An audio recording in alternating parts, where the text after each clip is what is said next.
Halo teman-teman semua, perkenalkan, nama saya Monica Simanjuntak dari Prodi MIK Stika Santa Elizabeth Medan. Di sini, saya akan membahas tentang menganalisis sehat dan sakit.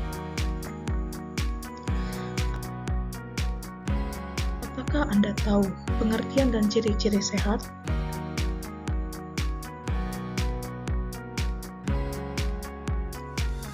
Menurut WHO, sehat adalah keadaan utuh fisik, jasmani, mental, dan sosial, dan bukan hanya suatu keadaan yang bebas dari penyakit, cacat, dan kelemahan.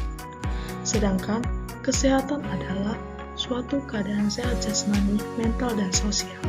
Undang-Undang Nomor 36 Tahun 2009 mendefinisikan kesehatan adalah keadaan sehat baik secara fisik, mental, spiritual, maupun sosial yang memungkinkan setiap orang untuk hidup produktif secara sosial dan ekonomis.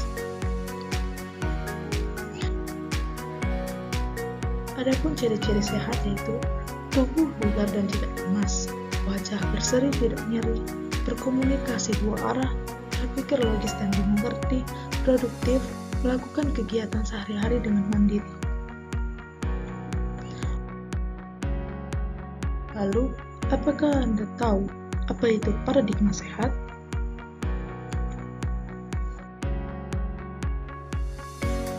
Paradigma sehat merupakan pemikiran dan kefokusan kita dalam upaya kesehatan pada konsep sehat, di mana setiap upaya difokuskan awalnya pada hal yang bersifat hilir, yaitu sehat.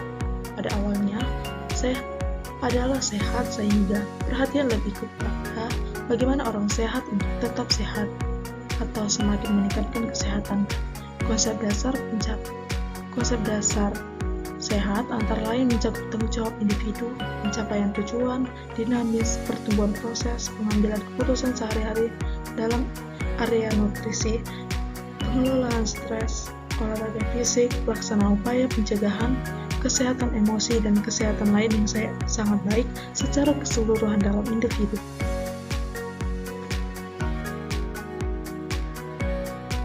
Konsep dan ciri-ciri sakit. Secara umum, konsep sakit di dalam masyarakat adalah ketika seseorang tidak mampu menjalankan aktivitas sehari-hari, merasakan ketidaknyamanan fisik yang signifikan, dan mengalami gangguan psikis. Selain itu juga terkait dengan ketidakseimbangan antara kondisi fisik dan psikis yang mengakibatkan individu tidak dapat mengendalikan aktivitasnya. Seseorang menggunakan 3 kriteria untuk menentukan apakah mereka sakit, yaitu adanya gejala, naiknya temperatur dan nyeri, persepsi tentang bagaimana mereka merasakan baik buruk sakit. 3. Kemampuan untuk melaksanakan aktivitas sehari-hari bekerja di sekolah.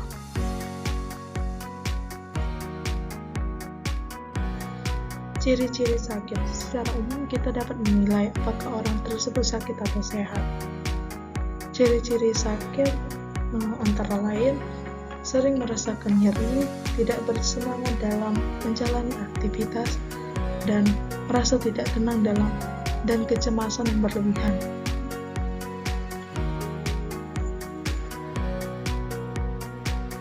Rentan sehat sakit. Rentan sehat sakit merupakan konsep yang harus dipahami secara utuh agar dapat mengaplikasikan kepada orang lain yang butuh pertolongan perawatan, sehingga dapat memberikan gambaran yang sangat jelas tentang sehat dan sakit. Rentan sehat dan sakit menurut Neumann bahwa sehat merupakan keadaan individu yang sejahtera pada waktu tertentu dari energi maksimal sampai kondisi kematian yang menandakan energi sudah tidak ada.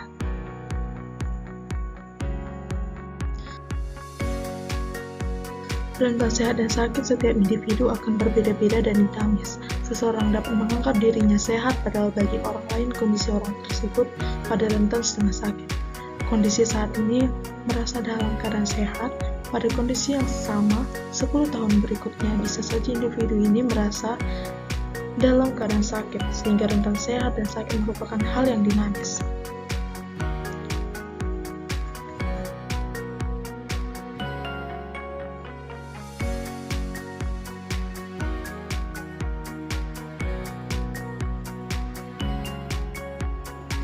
Tahap dan dampak perilaku sakit. Jika seseorang sakit, ada 5 tahap perilaku sakit. Tahap pertama, mengalami gejala. Tahap kedua, asumsi terhadap peran sakit.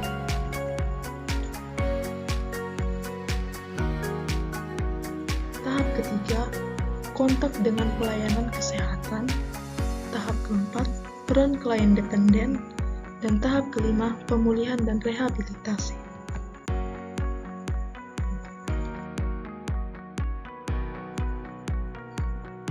Adapun dampak dari perilaku sakit yaitu dampak terhadap perilaku dan emosi, terhadap peran keluarga, terhadap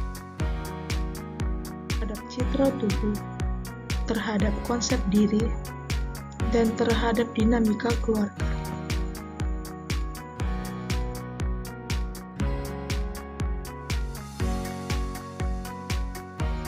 Adapun contoh soal yang akan saya bahas yaitu seorang wanita berusia 35 tahun bernama Ibu Ani datang ke klinik dengan keluhan mudah lelah, pusing, dan kulit pucat. Ia juga mengeluhkan menstruasi yang lebih banyak dari biasanya.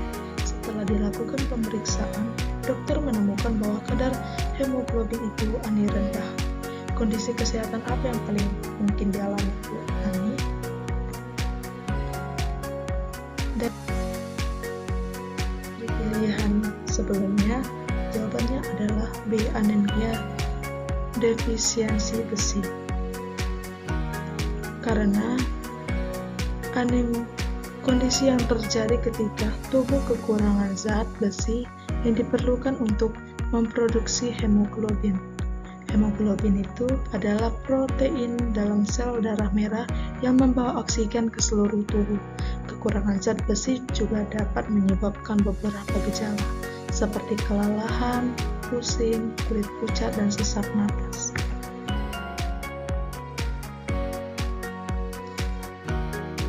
Kita masuk pada soal yang kedua. Seorang anak berusia 8 tahun yang bernama Rina sering batuk pilek dan demam, terutama saat musim hujan. Ia juga mengeluhkan sakit tenggorokan dan sulit menelan. Setelah diperiksa, dokter mendiagnosis Rina dengan tonsilitis. Penyebab paling umum tonsilitis pada anak-anak adalah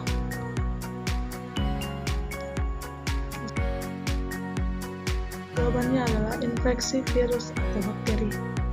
Karena gejala tonsilitis dapat meliputi sakit tenggorokan, sulit menelan, demam, dan puntung kantong tonsil. Kita masuk pada contoh soal yang ketiga. Seorang remaja berusia 16 tahun bernama Rio sering merasa sedih, kehilangan minat pada aktivitas yang disukainya, dan sulit tidur. Ia juga merasa tidak berharga dan putus asa. Setelah berkonsultasi dengan psikolog, Rio didiagnosis dengan depresi. Faktor apa yang mungkin berkontribusi pada depresi Rio?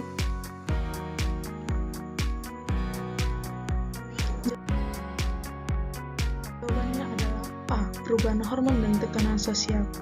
Karena depresi adalah gangguan suasana hati yang ditandai dengan perasaan sedih, kehilangan minat, dan putus asa. Remaja rentan mengalami depresi karena perubahan hormon dan tekanan sosial yang signifikan. Tekanan dari sekolah, teman sebaya, dan keluarga dapat memicu depresi juga. Nah, sekian dari saya. Selanjutnya kita bakal masuk kepada materi yang kedua.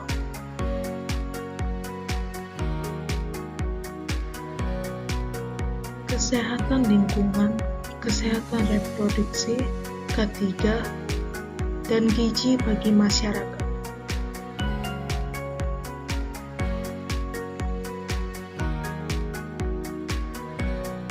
Kesehatan lingkungan menurut WHO adalah suatu keseimbangan ekologi yang harus ada antara manusia dan lingkungan agar dapat menjamin kesehatan dari manusia.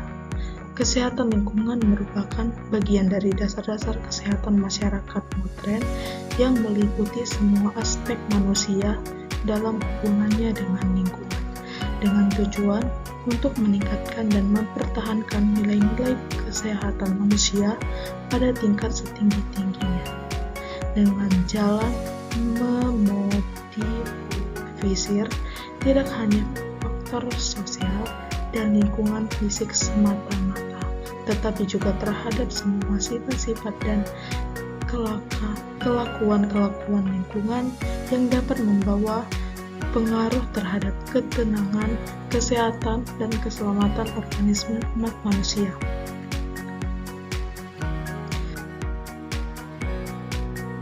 Ruang lingkup pada kesehatan lingkungan antara lain penyediaan air minum, pengelolaan air buangan dan pengendalian pencemaran, pembuangan sampah padat, pengendalian vektor, pencegahan atau pengendalian pencemaran tanah oleh ekskreta manusia, higien makanan termasuk higien susu, pengendalian pencemaran udara, pengendalian radiasi, kesehatan kerja, pengendalian kebisingan, perumahan dan pemukiman, aspek casing dan transportasi udara, perencanaan daerah dan perkotaan, pencegahan kecelakaan, rekreasi umum dan pariwisata, tindakan sanitasi yang berhubungan dengan keadaan epidemi, tindakan pencegahan yang menjamin lingkungan.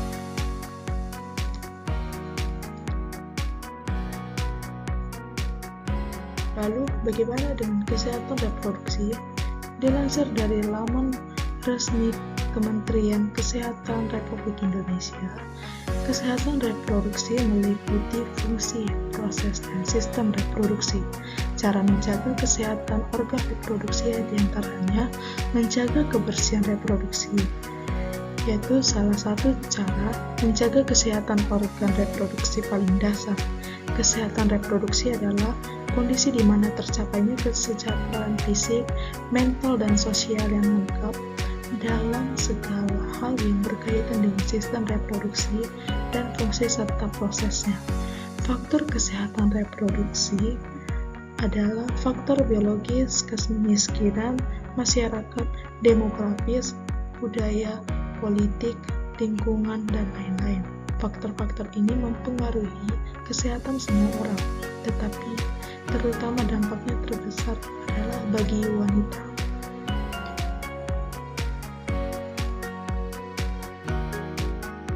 Ruang lingkup pada kesehatan reproduksi antara lain: yang pertama, kehamilan, persalinan, dan kesehatan bayi baru lahir. Kedua, keluarga berencana. Yang ketiga, komplikasi aborsi. Yang keempat, infeksi menular seksual termasuk HIV dan infeksi saluran reproduksi. Yang kelima, ketidaksetaraan terkait gender. Yang keenam, kesehatan reproduksi remaja. Yang ketujuh, ketidaksetaraan terkait kemiskinan dan akses ke layanan kesehatan. Yang kedelapan, masalah kesehatan reproduksi lainnya seperti kekerasan dan berbagai penyakit lainnya.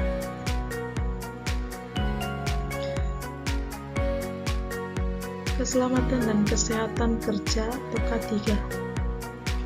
K3 adalah suatu sistem yang dirancang untuk menjamin keselamatan yang baik pada semua personel di tempat kerja agar tidak menderita luka maupun menyebabkan penyakit di tempat kerja dengan mematuhi atau taat pada hukum dan aturan keselamatan dan kesehatan kerja yang tercermin pada perubahan sikap menuju keselamatan di tempat kerja. Instrumen yang memproteksi pekerja, lingkungan hidup, perusahaan, serta orang-orang sekitaran dari bahaya karena kecelakaan kerja disebut dengan keselamatan serta kesehatan kerja.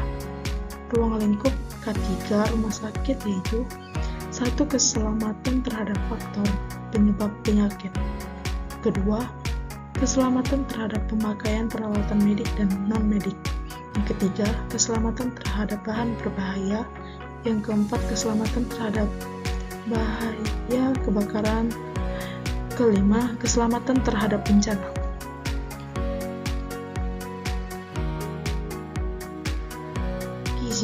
Gizi adalah suatu proses organisme menggunakan makanan yang dikonsumsi secara normal melalui proses digesti, absorpsi, transportasi, penyimpanan, metabolisme, dan pengeluaran zat-zat yang tidak digunakan untuk mempertahankan kehidupan, pertumbuhan, dan fungsi normal dari organ-organ serta menghasilkan energi. Masalah gizi berkaitan sangat erat dengan masalah kesehatan. Konsumsi gizi yang tidak seimbang akan berdampak pada kesehatan seseorang. Baik kekurangan maupun kelebihan gizi menimbulkan masalah kesehatan. Hal ini sering disebut dengan masalah gizi ganda.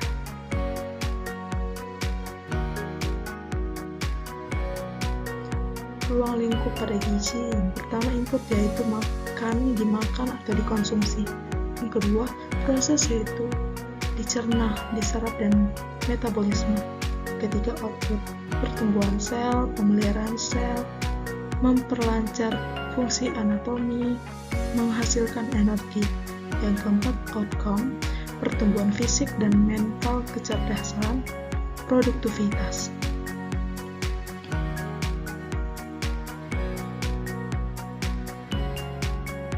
Penggunaan media. Media merupakan salah satu unsur komunikasi. Selain media, unsur komunikasi yang lain adalah pengiriman pesan, penerima pesan, dan media serta adanya umpan balik.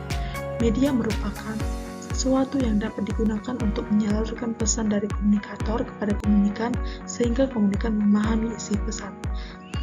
Penggunaan leaflet, poster, film, dan PowerPoint adalah contoh media yang lazim digunakan dan diharapkan dapat menarik minat anak-anak usia sekolah dasar sehingga mampu menumbuhkan perilaku hidup sehat.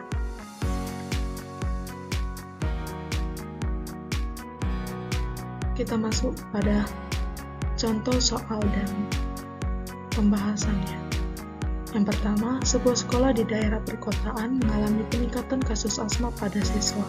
Investigasi menunjukkan bahwa sekolah tersebut terletak di dekat jalan raya yang padat lalu lintas dan banyak siswa yang terpapar polusi udara dari kendaraan bermotor. Faktor kesehatan lingkungan apa yang paling mungkin berkontribusi terhadap peningkatan kasus asma di sekolah ini? Jawabannya adalah C. Polusi udara, karena paparan polusi udara dari kendaraan bermotor dapat memicu asma pada siswa. Kita masuk pada soal yang kedua. Seorang remaja putri berusia 16 tahun datang ke klinik dengan keluhan siklus menstruasi yang tidak teratur, nyeri bentuk bagian bawah, dan perubahan suasana hati yang ekstrim. Ia juga mengaku mengalami tekanan dari teman sebaya untuk melakukan hubungan seksual. Masalah kesehatan reproduksi apa yang paling mungkin dialami oleh remaja putri ini?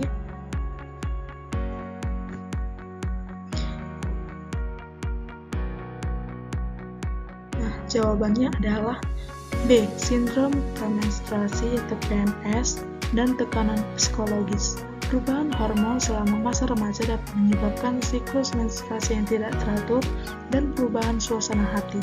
Tekanan teman sebaya dapat memperburuk masalah ini.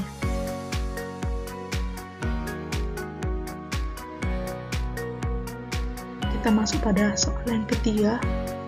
Sebuah proyek konstruksi mengalami peningkatan insiden kecelakaan kerja dalam beberapa bulan terakhir.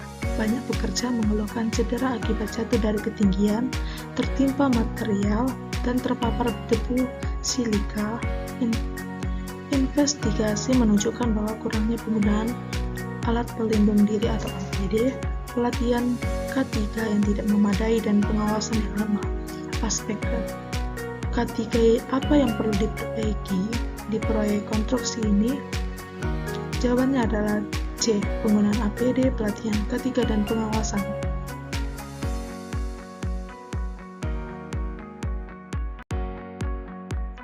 Nah teman-teman, sekian dari presentasi yang kedua atau materi yang kedua. Selanjutnya kita akan masuk kepada materi yang ketiga.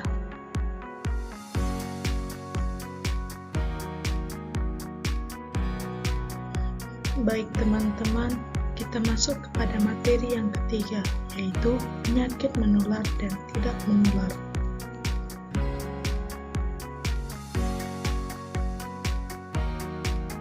Sebelumnya, perlu kita ketahui penyakit menular dan penyakit tidak menular. Penyakit menular adalah penyakit yang disebabkan oleh agen infeksius atau virus, bakteri, dan parasit tertentu yang timbul melalui transmisi agen dari orang yang terinfeksi, hewan atau reservoir lainnya, ke penjamu atau host yang rentan baik secara langsung maupun tidak langsung melalui perantara seperti media air, udara, vektor, tanaman, dan sebagainya. Penyakit tidak menular merupakan penyakit yang tidak dapat ditularkan sehingga dianggap tidak mengancam kondisi orang lain.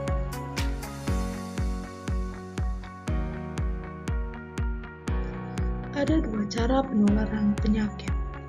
Yang pertama, penularan secara langsung, yaitu penularan penyakit yang terjadi melalui kontak kulit ke kulit atau skin to skin, melalui ciuman atau hubungan seksual, serta kontak langsung dengan tanah.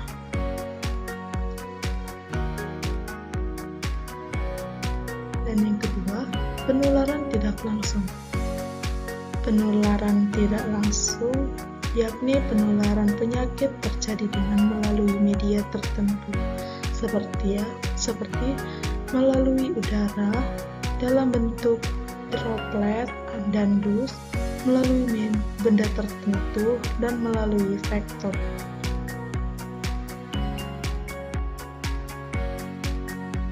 Ada 10 jenis penyakit menular.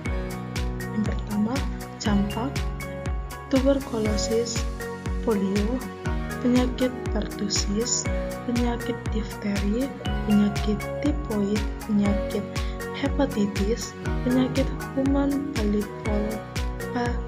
papilloma virus atau HPV, penyakit demam berdarah Dengue atau DBD, dan penyakit pneumonia. Selanjutnya kita bahas tentang 10 jenis penyakit tidak menular. Yang pertama, hipertensi, kedua, diabetes mellitus tipe 2, ketiga, penyakit jantung koroner, yang keempat, stroke, yang kelima, kanker payudara, yang keenam, kanker paru-paru, yang ketujuh, penyakit ginjal kronis, yang kedelapan, penyakit osteoporosis, yang kesembilan, penyakit Alzheimer, yang ke-10, asma.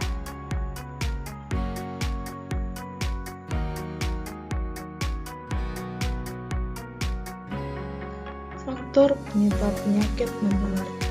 Penyakit menular disebabkan oleh patogen seperti bakteri, virus, jamur, atau parasit yang dapat ditularkan dari satu individu ke individu lainnya, baik melalui kontak langsung, udara, air, makanan, atau vektor seperti nyamuk atau tikus.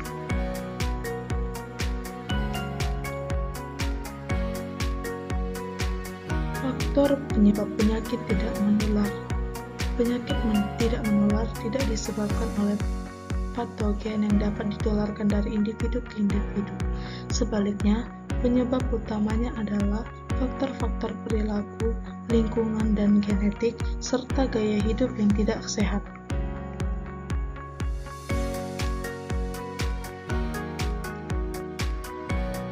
Pemberantasan penyakit menular. Yang pertama ada vaksinasi, yaitu merancang sistem kekebalan tubuh untuk melawan infeksi. Contohnya itu pemberantasan cacar. Yang kedua, pengendalian vektor, yaitu mengurangi populasi hewan yang menularkan penyakit, misalnya nyamuk. Contohnya itu penggunaan kelambu untuk mencegah malaria. Yang ketiga, sanitasi dan kebersihan, seperti meningkatkan akses ke air bersih dan fasilitas sanitasi. Yang kedua, mencuci tangan secara teratur. Selanjutnya, keempat, pengobatan dan isolasi, itu seperti memberikan pengobatan yang efektif dan mengisolasi individu yang terinfeksi untuk mencegah penyebaran.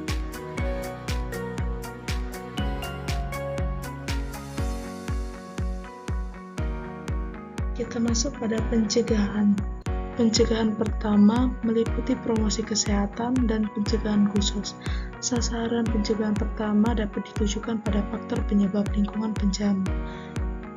Pencegahan tingkat kedua yaitu diagnosis dini serta pengobatan yang tepat. Sasaran pencegahan ini terutama ditunjukkan pada mereka yang menderita atau dianggap menderita atau yang terancam dan akan menderita. Yang ketiga, pencegahan tingkat ketiga yaitu pencegahan terhadap cacat dan rehabilitasi. Sasaran pencegahan tingkat ketiga adalah penderita penyakit tertentu dengan tujuan mencegah jangan sampai mengalami cacat permanen, mencegah bertambah parahnya suatu penyakit atau mencegah kematian akibat penyakit tertentu.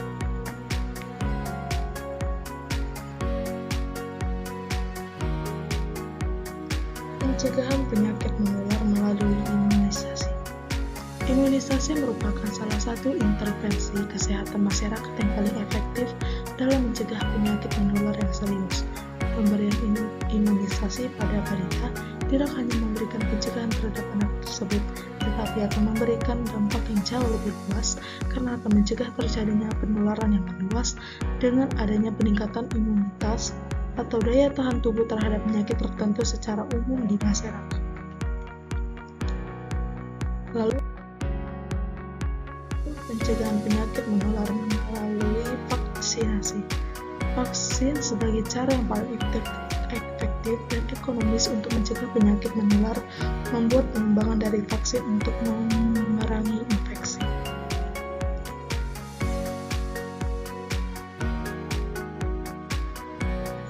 Selanjutnya kita masuk pada contoh soal. Seorang pria berusia 35 tahun datang ke klinik dengan keluhan demam tinggi, sakit kepala parah, dan ruam kulit yang menyebar. Ia tinggal di daerah endemis yang sering mengalami banjir. Pemeriksaan fisik menunjukkan adanya pembesaran hati dan limpa.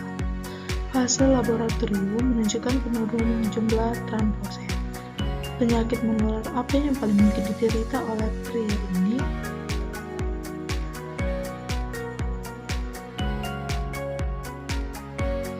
Jawabannya adalah demam berdarah Dengue. Karena gejala demam tinggi, sakit kepala, ruam kulit, pembesaran hati dan limpa, serta penurunan trombosit sangat khas untuk DBD. Daerah endemis banjir meningkatkan risiko infeksi DBD karena nyamuk Aedes aegypti berkembang biak di genangan air.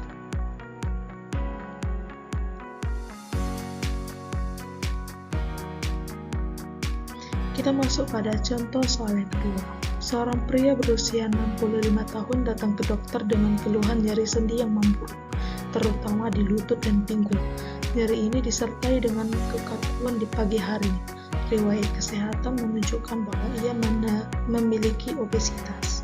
Penyakit tidak menular apa yang paling mungkin diderita oleh pria ini?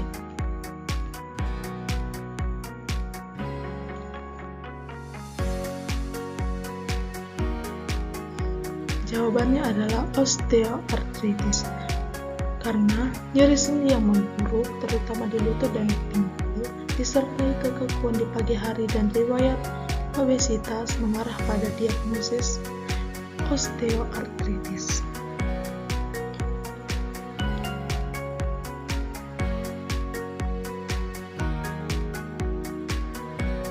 Kita masuk pada contoh soal yang ketiga.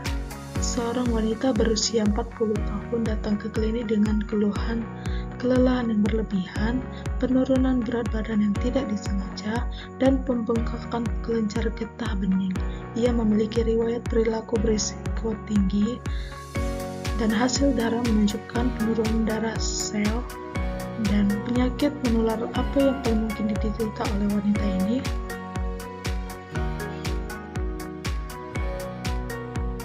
Jawabannya HIV atau AIDS. Gejala kelelahan, penurunan berat badan, pembengkakan kelenjar getah bening, riwayat perilaku berisiko tinggi, dan penurunan sel CD. 4. Mengarah pada diagnosis HIV dan AIDS.